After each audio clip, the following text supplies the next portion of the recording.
September is upon us. It means going back to school in the autumnal equinox. Days get shorter in the north and longer in the south. The name September means 7th, even though it's actually now the 9th month of the year. But most importantly, it's the time when you have questions and I have answers. Stay tuned for the 34th installment of Questions and Answers on this episode of Everything Everywhere Daily.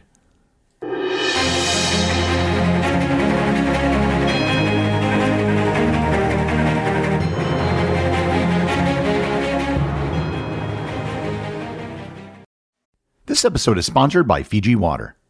You've probably heard of Fiji Water and have seen it in stores. Well, Fiji Water really is from the islands of Fiji. Drop by drop, Fiji Water is filtered through volcanic rock, 1,600 miles away from the nearest continent and all its pollution, protected and preserved naturally from external elements. In this process, it collects a unique profile of electrolytes and minerals, resulting in more than double the electrolytes as the other top 2 premium bottled water brands, giving Fiji Water its smooth taste. Fiji Water's electrolytes are 100% natural, and this water even has a perfectly balanced pH of 7.7. I've recently been trying to reduce my consumption of diet soda, and I found Fiji Water to be a great alternative.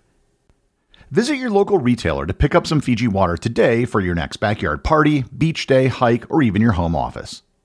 Fiji Water is Earth's finest water. This episode is sponsored by Quince. I've been telling you about Quince for quite a while now, but perhaps it still hasn't sunk in for some of you just how affordable Quince can be. I went to their website and checked out several prices. A woman's Mongolian cashmere tee, which costs up to $175 from other retailers, is available for just $44.90 on Quince. A men's comfort stretch trench coat that goes as high as $498 on other sites costs only $99.90 on Quince. A European linen chambray fitted sheet set that will run you $270 at competitors can be purchased for only $85.90 on Quince. These are serious discounts on high-end luxury items, and they can do this by working directly with top artisans and cutting out the middlemen. Quince gives you luxury prices without the markup, passing the savings on to you. Keep it classic and cool this fall with long-lasting staples from Quince. Go to quince.com/daily for free shipping on your order and 365-day returns. That's QUINCE.com/daily. Free shipping and 365-day returns. Quince.com/daily.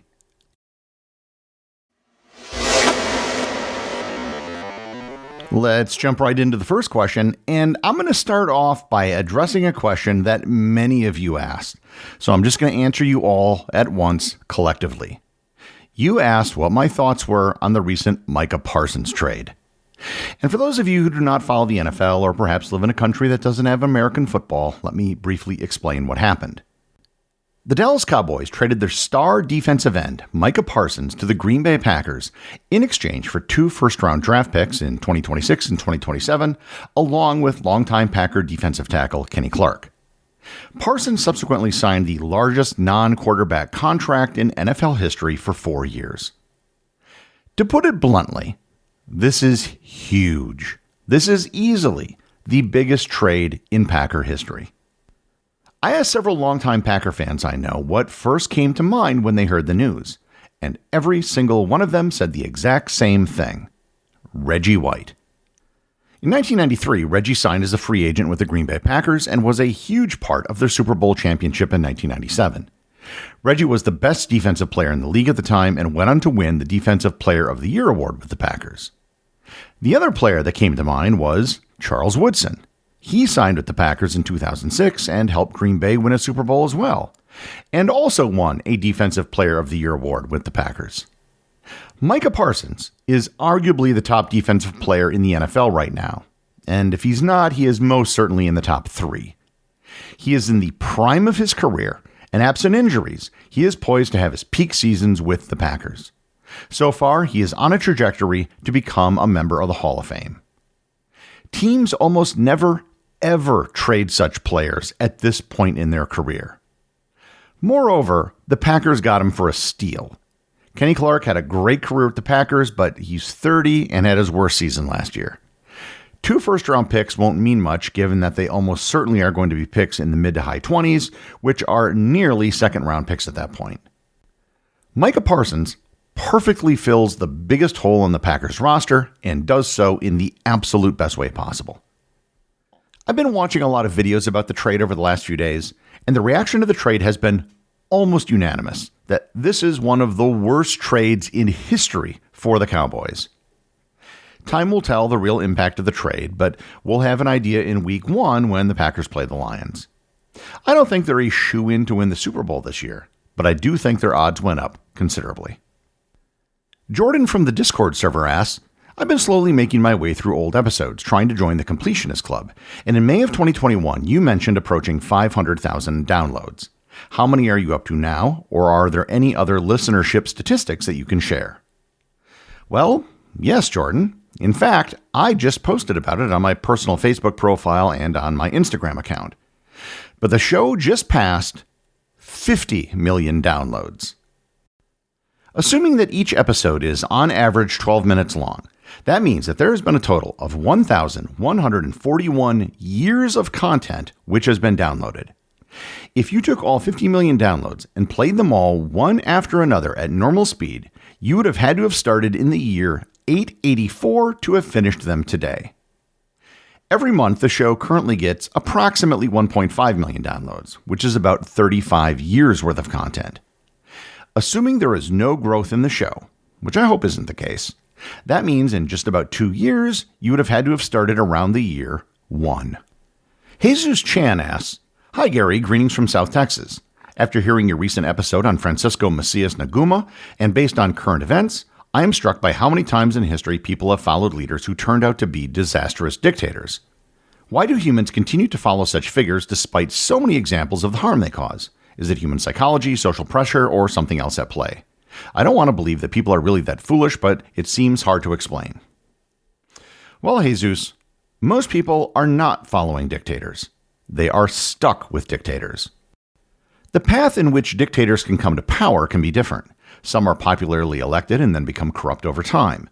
Some come to power through a military coup. Some are revolutionary leaders who lose sight of what the original goals of the revolution were about. However, once they become dictators, most of them stay in power through similar means. Staying in power does not require broad-based popular support. People aren't stupid. Most of them hate the leaders of their countries. Dictators stay in power by creating a small class of people who benefit from their rule. They are given positions of power and prestige. They're often corrupt, and a blind eye is turned towards their corruption. They're allowed to enrich themselves, although not as much as the leader. After a while, the leader and a small group of supporters stay in power for survival. They know that if they loosen their grip on power, everything could fall apart quickly. And this is exactly what happened to Nicolae Ceausescu in Romania, Muammar Gaddafi in Libya, and most recently Bashar al-Assad in Syria.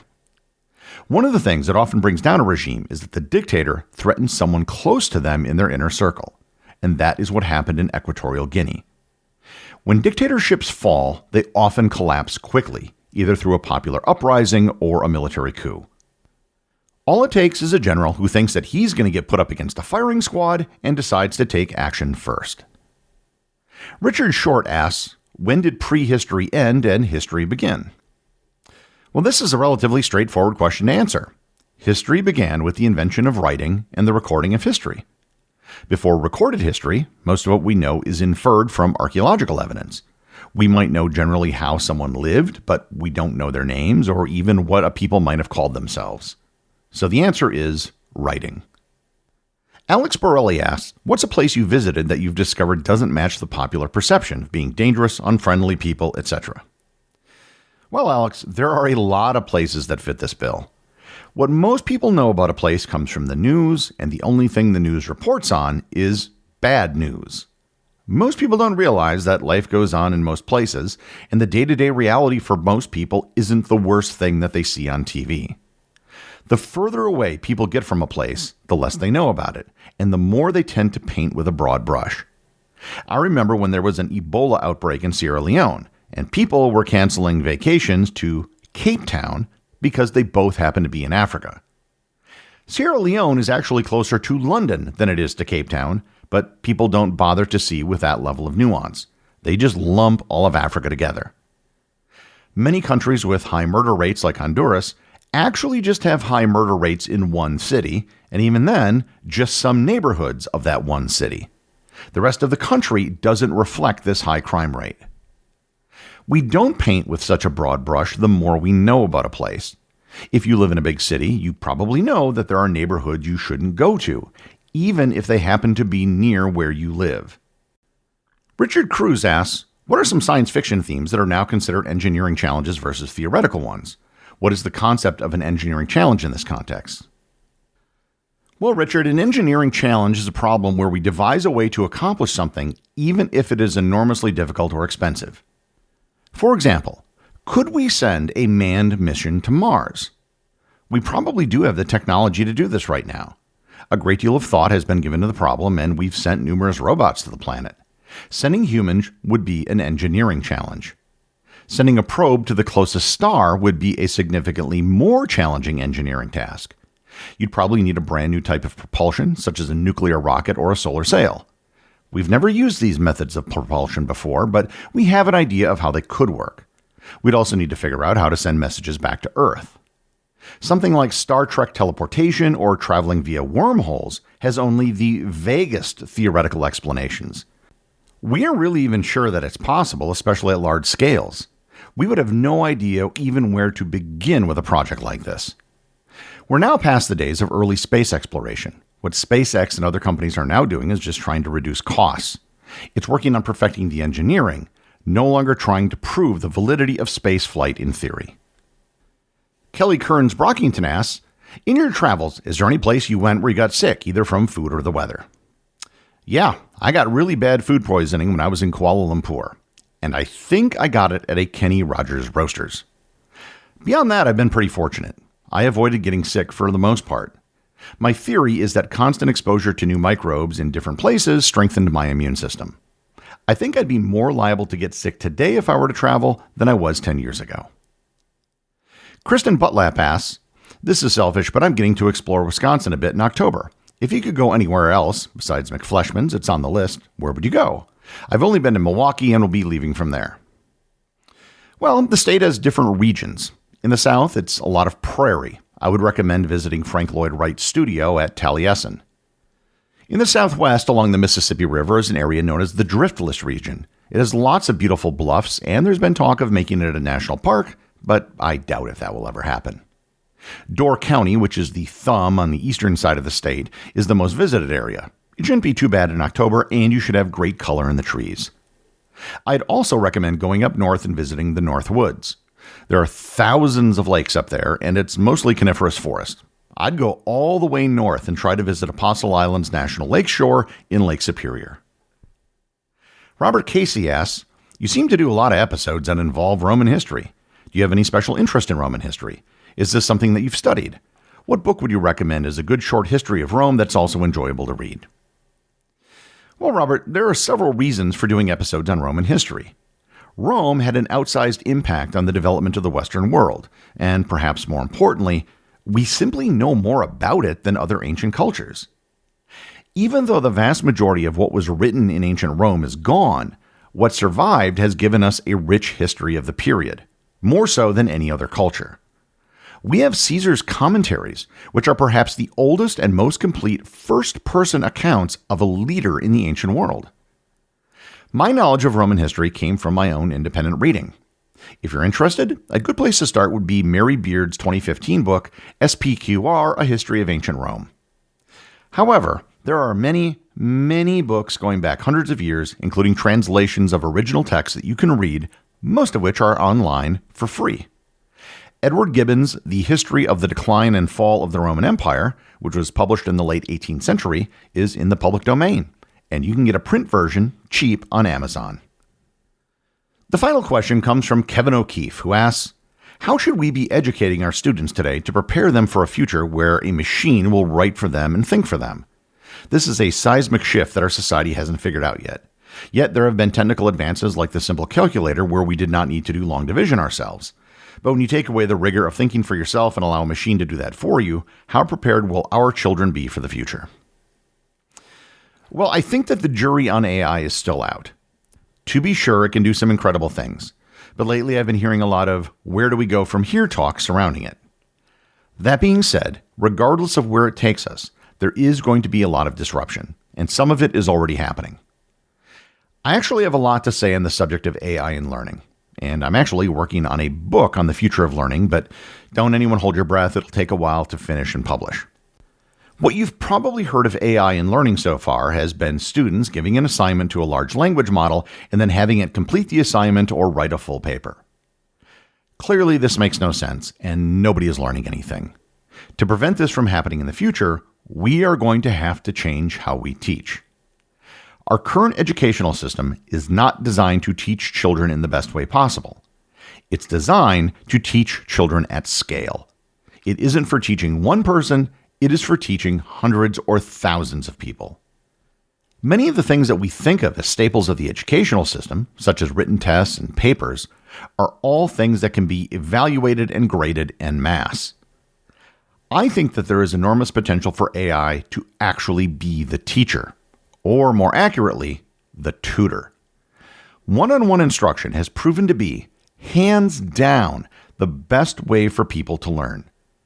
The problem is you can't really do that in a school with hundreds or thousands of kids. It would require hundreds or thousands of teachers. Try something for yourself. Go to a site like ChatGPT and tell it that you want it to tutor you in some subject. Pick something that you don't know very well. If you think you aren't good at math, then have it teach you exponents or logarithms. It will go through things step by step. And feel free to ask it questions like you're a 5-year-old if you don't understand it. It will go at your pace and at your level of understanding because there's no other level when working one-on-one. How do we evaluate progress in such a way that we can be sure that AI isn't doing all the work? One solution would be to require tests or essays to be done on paper or on devices that are not connected to the internet, and some places are doing this already. Another way would be to treat the classroom like a martial arts dojo. To advance to the next level, you have to demonstrate your ability to the master, or a panel of masters, aka teachers. You would have to prove to them live via questions and answers that you're competent and know the subject matter. Because if you talk to someone and ask questions, you can quickly tell if they know what they're talking about or not. There might be other ways of doing this as well, but what they will all have in common is that it will require a rethinking of how we currently do things. There's a whole lot more to be said on the subject, but the short of it is, the way we've done things is gonna have to change. That concludes this month's Q&A episode. If you want to leave a question for next month's show, you'll have to join the Facebook group or the Discord server because that is where I announce it. The executive producer of Everything Everywhere Daily is Charles Daniel. The associate producers are Austin Oetken and Cameron Kieffer. My big thanks go to everyone who supports the show over on Patreon. Your support helps make this podcast possible. And I also want to remind everyone about the community groups on Facebook and Discord. That's where everything happens that's outside the podcast. And links to those are available in the show notes. As always, if you leave a review on any major podcast app or in the above community groups, you too can have it read on the show.